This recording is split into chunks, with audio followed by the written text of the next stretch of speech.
Updated April 19, 2018, 17 hours, 33 minutes and 35 seconds. Could the Wallabies line up for their opening World Cup match next year unable to call on arguably their most destructive weapon?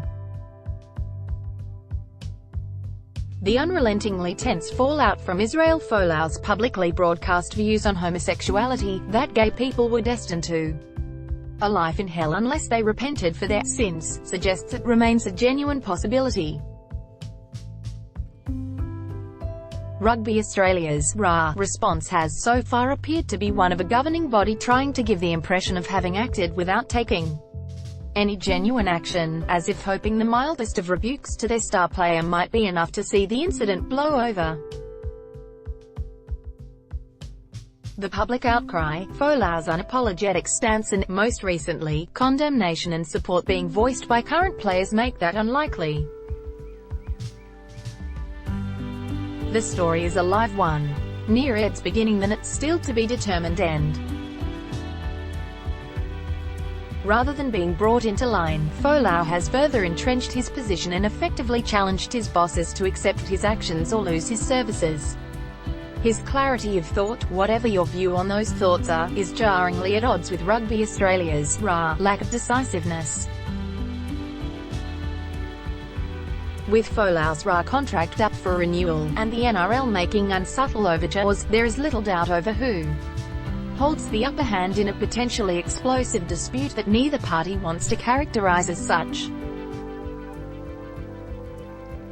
But make no mistake, it is a dispute that demands a resolution. Losing Folau would be an impediment to a successful World Cup challenge and, further, a damaging blow to the reputation of a sport that is in a near-perpetual state of fighting to arrest the slide in its public profile. Despite his assertion he would walk away from his contract immediately if he was hurting Rugby Australia, its sponsors and the Australian rugby community to such a degree that things couldn't be worked through, neither, you imagine, does Folau wish to leave the sport. He admits he has previously turned down big money offers, both locally and overseas.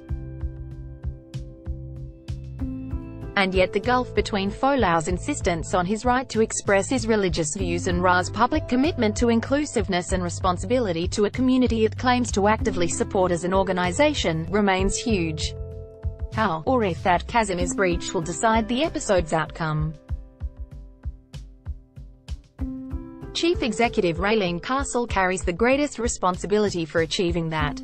She still has much work to do. After Folau was called into Rugby HQ to discuss an Instagram post in which he stated, in response to a follower's question, that God's plan for homosexuals was hell, unless they repent of their sins and turn to God, Castle attempted to draw a quick line under things. Those attempts have proved to be summarily unsuccessful. Most recently, accepted Israel's position, Castle said, after the player penned an article on the Player's Voice website in which he defended his right to voice his Christian beliefs, regardless of any offense they might cause. In his article, Castle responded in a subsequent press release. Israel clearly articulated his religious beliefs and why his faith is important to him and has provided context behind his social media comment. In his own words, Israel said he did not intend to upset people intentionally or bring hurt to the game. Folau's column was measured and articulate, but without contrition for his Instagram message,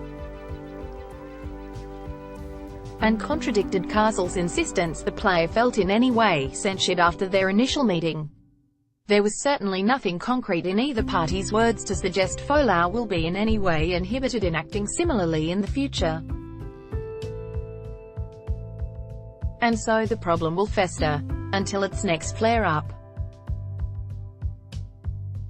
The possibility of Folau repeating his views in public appears great, especially in light of public responses from his peers.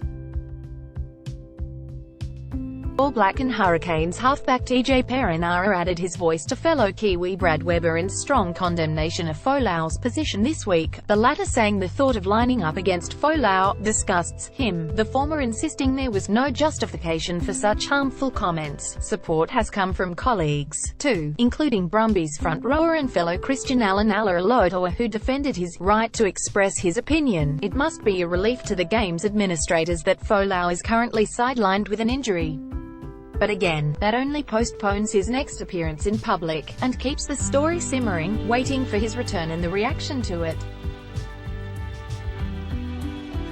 Were Folau to reassert his position in a public forum, either on his return to playing or from a keyboard or smartphone prior to that, Rugby Australia would be forced to act more decisively. What their options would be remain uncertain. The conflict between freedom of religious expression and that expression causing offence would have ramifications employment lawyers would likely need to be called in to settle. Public opinion may force RA to act with greater resolve even if it were to risk losing one of their prized assets. A moral stand needed even if the victory proves a Pyrrhic one. If Folau is true to his word, and there is no reason to doubt that he is, it may only take a minor sanction against him to walk away. A sporting body without overly deep pockets may also feel the pressure from sponsors wishing to disassociate themselves from any prolonged period of negativity in the sport if the boil isn't lanced swiftly. On Thursday, a memo from RA was circulated around all its players reminding them of their obligations under the Professional Players Code of Conduct, and the need to share any personal views in a respectful way, to adhere to the universal values of rugby. Folau's views on homosexuality, and specifically the manner in which he has expressed them, appear to fly in the face of those values and responsibilities. While being at pains to convince the public he has no feelings of malice towards any group, that he is merely being true to his faith, and that he is considered a good man by teammates and colleagues, his words and actions are at direct odds with sentiments of inclusion repeatedly expressed by his employers. Unless Folau's next religious undertaking is an unlikely vow of silence, something has to give.